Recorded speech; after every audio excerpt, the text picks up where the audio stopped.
Here's the secret to getting rich, like obscenely rich. Help people feel sorry for themselves. I'm not joking. There is no drug more addictive on this planet than self-pity. And I say that as a user. I feel sorry for myself all the time. The only difference is I catch myself around 99% of the time before it leaves my mouth. That doesn't mean it's not there. It just means I have a really good internal bouncer. You see, we're wired with something called a negative bias. That means no matter how good things are, our brains are wired to look for what's broken, what's missing, and what's about to explode. And this was really useful like 100,000 years ago. Back then, if you were living in the jungle and you heard a little rustling of a bush, instead of assuming it's the wind, because if you assumed it was the wind, you would get eaten by a velociraptor. So our negative bias kept us anxious, twitchy, and most importantly, alive. Yes, it turned us all into prehistoric drama queens, but hey, they survived for an average lifespan of like 30 to 35 years. And I do wonder if we fucked up extending that. Now imagine being a new age optimist in the jungle. You guys hear that rustling behind the bush? That's just the universe sending us a signal. Yeah, that signal is to run, motherfucker. You see, our ancestors didn't wait to see if it was a bunny rabbit or a saber tooth. They just ran like their loincloth was on fire. Also, did you ever wonder if the universe wasn't conspiring for your spiritual glow up? Maybe the universe was conspiring for the saber tooth to get a piece of meat. Like maybe the universe is telling you to shut up and be somebody's lunch, and telling the saber tooth tiger, here's a dumb person's face to eat. It's wild how we twist every single event in our lives into this divine TED talk just for our lives. Like the entire cosmos rolled out of bed, looked through the infinite abyss and thought, you know who really deserves enlightenment today? Becky from accounting. She recycles. Seriously, why do we always assume that we're the main character in a universe that doesn't bat an eyelash when a star explodes? Out of all the living creatures just on this planet, let alone the universe, the ants, the whales, the fungi, why do we think we're the most special? Why do we think we're the chosen ones? Ants have civilizations without credit card debt. Whales sing to each other and don't monetize it. Even mushrooms figured out how to share resources with each other without starting podcasts. Meanwhile, most of our species figured out nuclear bombs before it figured out universal healthcare. And deep down, we know we're not the universe's favorite. That's why we have this negative bias. It's old school survival software. And because it's old school, it's not really protecting us anymore. It just makes us paranoid, miserable, and way too easy to manipulate. And of course, very smart and very rich people figured out a way to hijack us with it. And they've been cashing in ever since. Remember Sigmund Freud, the guy that said everybody wants to bang their mom? Well, he had a nephew named Edward Bernays. And Bernays is basically the Beyonce of marketing. He didn't just write a couple jingles for marketing products, he rewrote the entire game plan. Before Bernays, advertising was pretty simple. Buy this soap, it'll clean your body. After Bernays, buy this soap, it will cleanse your soul, your reputation, and whatever trauma your daddy left you with. And as a creative and somebody who has to sell stuff once in a while, I get it. It's a really special art. Turning buy this car, it's faster than walking, into a message like buy this car and experience an inner freedom that your untamed self has never experienced before. It's very impressive. But let's not pretend it's all poetry. It's extremely manipulative. Take 1928, for example. A company by the name of Lucky Strike cigarettes hired Bernays to help them get women to smoke more. You see, they wanted to expand operations and women weren't really smoking, and they wanted to get into that market. The reason a lot of women weren't smoking was because smoking's gross, and it was also socially taboo. Ladies were not supposed to puff in public. So Lucky Strokes felt like it was missing out on a customer base that they really wanted. You see, lung cancer is kind of like a fuckboy. It wants to forever expand its roster. So what did Edward Bernays do with the giant bag of money Lucky Strikes gave him? Instead of trying to sell women cigarettes, he sold them rebellion. First, he jumped into fashion. You see, Lucky Strike's packaging was a very specific type of green. So he paid fashion designers to incorporate that green into the latest season's releases. Suddenly, that pack of cigarettes looked cute besides your new trendy outfit. Then came the Easter Day parade stunt. Bernays staged a group of women who were the influencers of the time. Yeah, there were influencers before Instagram. To publicly light cigarettes and strut their stuff around Manhattan, referring to the cigarettes as torches of freedom. Here's a real quote from the event. About a dozen young women strolled back and forth between St. Thomas and St. Patrick's while the parade was at its peak, ostentatiously smoking cigarettes. One of the group explained that the cigarettes were torches of freedom, lighting the way to the day when women could smoke on the street as casually as men. You see, they manufactured this moment. Yeah, people were also faking it before the gram. It's like a 1920s TikTok, but instead of pretending to discover a taco spot, they were discovering lung cancer with a side of patriarchy. Bernays' pitch was simple. Want equality? Suck on these flammable carcinogens, because men said you couldn't. You see, he took real pain, real frustration, and a real issue, a real hunger for autonomy, and he sold it back as smoke. And women bought it, not because they're stupid or weak, but because they're human. You see, we all want to feel powerful, and Edward Bernays knew how to package that desire. This was 100 years ago, and I use cigarettes as an extreme example. Edward Bernays is the reason people believe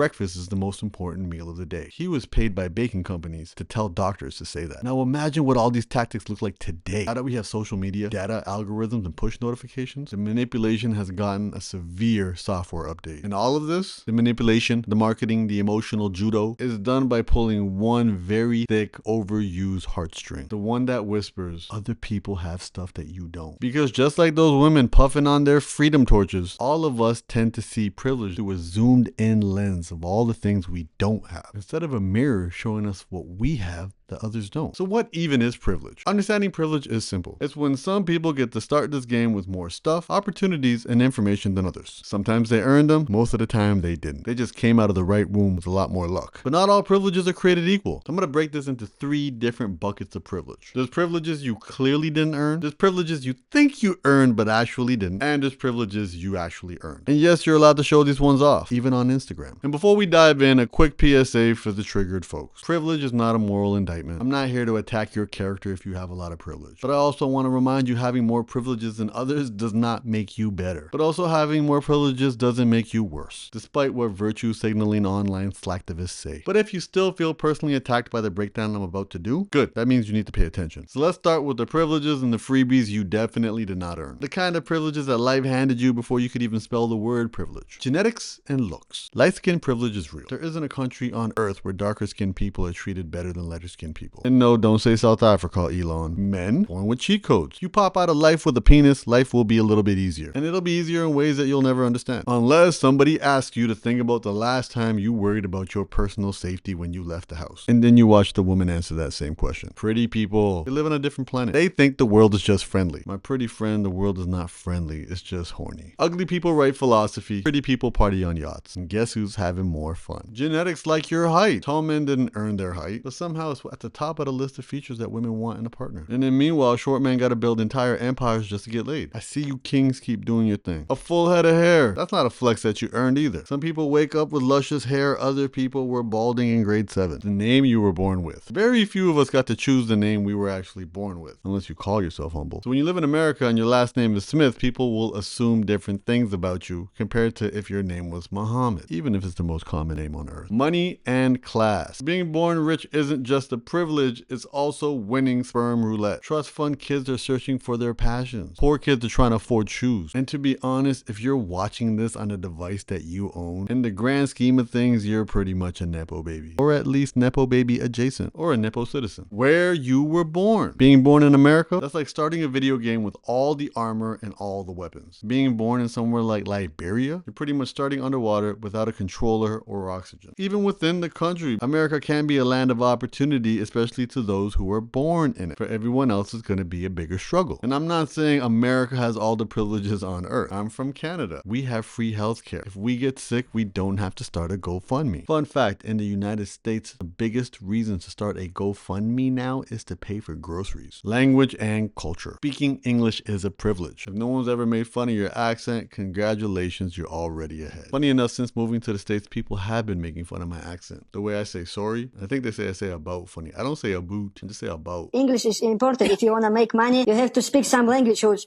everybody understands. Upbringing and safety. You got 2 parents or just even 1 parent but they're stable? That is a massive privilege. Unless you're trying to make the NBA. Then you need all the traumas. If your parents read to you as a kid, you basically started this race 10 steps ahead. If you grew up in a house where the locks worked, whether you used them or not, and the fridge wasn't empty, that's privilege. If you never had to pray before walking into a doctor's office, praying that you don't inherit something from your parents, like a pre-existing condition, you never had to do that, that's privilege. And if you can walk home at night in your neighborhood without having to clutch your keys between your fingers like you're Wolverine, privilege. If cops don't slow down when they drive past you, privilege. Religion and identity. There are still groups of Christians in America that believe that they're oppressed. Like, bruh, your holidays shut down the entire country. I've never seen a Walmart close for Ramadan. From an identity standpoint, if you're heterosexual, you never have to come out. You're considered the default. For all you dum-dums that believe being being gay is a choice, you have to ask yourself, when did you decide to be straight? No one's crying at the dinner table or disowning you if you say, Mom, Dad, I love the opposite sex. Unless you guys like some hipster parents who got nothing else going for them other than making a personality out of being different. Cisgendered folks never have to ask, why does the government care where I pee? Bodies and brains. You got a fast metabolism. That's not great discipline. That's just a gift. Some people eat pizza and still have abs. Others smell a bagel and gain 3 pounds. Never got overwhelmed with anxiety, depression, or trauma? Doesn't mean you're mentally tough. That just means you got privileged brain chemistry. Never had to navigate the classroom with ADHD, autism, or dyslexia? Congrats, that just means you have a brain the system was built for. So yeah, you didn't choose this stuff, but you do benefit from it. That doesn't mean you're bad. It just means you have some advantages. And the worst part of privileges isn't that they exist. It's just how invisible they are to people that have them. It's like having an invisible backpack full of stuff, and you don't know you're carrying it. And you may even be dumb enough to think other people have it. Most people don't see the privileges that they have until somebody else points it out. And by then, they're offended. Now that we talked about the privileges you definitely didn't earn, let's talk about the ones you think you earned but actually didn't. This is the sneaky stuff. The ones that we pretended we worked for, but really they were handed to us, but we slapped a motivational poster on top of them. Our education and our career. Yeah, you may have worked your ass off to achieve some higher education, but that still required a lot of things to line up for you to get there, including parents who paid the tuition, or you having the opportunity to find a job to pay that tuition, or for you to live in a world that wasn't dropping bombs on top of your head. You can work that job to pay tuition. And I'm saying all this with a nephew at Harvard, who's currently in the front running as my favorite nephew just because of his Illuminati adjacency. Mama G may need to call you if he gets deported. And as I said, you may have worked hard, but even having a work ethic is a privilege. People love bragging about their grind. But let's be real, most of the grinds only work when the doors are already open. Otherwise, you're just outside in the hallway doing push-ups screaming about grit. I built this from nothing. No, you built it from reliable Wi-Fi, having running water, and maybe even a savings account your parents set up for you when you were 5. Or from the fact that you're not currently building this from scratch in a war-torn country that will turn everything you built back into scratch. Try the same hustle in Sudan or Gaza or even North Korea. Money and wealth. I have friends who made a shit ton of money. I have friends who've inherited a shit ton of money, and some of them have conveniently forgot the difference. And I don't want you to feel bad for being handed stuff. Just don't feel better than others because you have more stuff. Congratulations, you can own a home because your family co-signed the mortgage release. But don't get it twisted. That's not independence. That's assisted adulting. Religion and morality. Everybody's morals bend when shit hits the fan. And if your morals haven't had to bend yet, that's because shit hasn't hit the fan enough yet. That's a privilege. Or maybe because the rules are already written for you. Try being so moral when the system is rigged against you. Health and wellness. Sobriety flex. As an unnecessarily sober person right now, at the time of shooting this video, I'm not making any promises by the time this video comes out. I can say there's a massive difference between I've never tried that sober and I used to do it all the time and then I stopped sober. And usually people in the latter are too busy trying to stay sober than to brag about it. But then again, there's people who make it a part of their personality. Freedom and mobility. I travel the world. No, your passport travels. You're the passenger princess holding it. That's not wanderlust. That's border privilege. Blue passports to the front. Not every country is granted a visa upon entry. So just to bring this all back, most of the things that we brag about is just repackaging what is really luck. It's like being born on third base and then insisting you earned a triple. And yeah, we could play the privileged Olympics. Who's the most blessed? Who's the most screwed? Who's the most tall, rich, educated, extroverted, and drumroll, white? Who's short, bald, broke, anxious, dark skinned, and smells a little weird? And we can keep score and do all that shit. And it seems like it's the one game that we all want to lose, because we don't like being told how lucky we are, even if it elicits gratitude. And that's why privilege gets weird. So let's say you compare two different people, a man of color and a white lady. Who's more privileged? Well, I'm a man, but she's white. So who wins? I guess it depends on who's keeping score and how exactly the rules of the game are. But if you rounded up all the men of color and all the white women, I believe statistically the white women would win out. And that's how these conversations go. It's a stupid loop of who has it worse disguised as social justice. But underneath is just self-pity in a fancy outfit called activism. And that's the thing with self-pity. It's so seductive. It feels like emotional relief and spiritual connection all in one dose. It lets you say, nobody else understands what I'm going through but me. And that moment, bizarrely, it makes you feel seen and understood, even if just by your own reflection. And then we start building little identity humanity thrives around our pain. My group's pain is ignored. My group's pain is misunderstood. My group's pain is worse than both your other groups. And that's when Edward Bernays, paid for by your favorite politician or corporation, shows up and starts pulling on them heartstrings like a harp.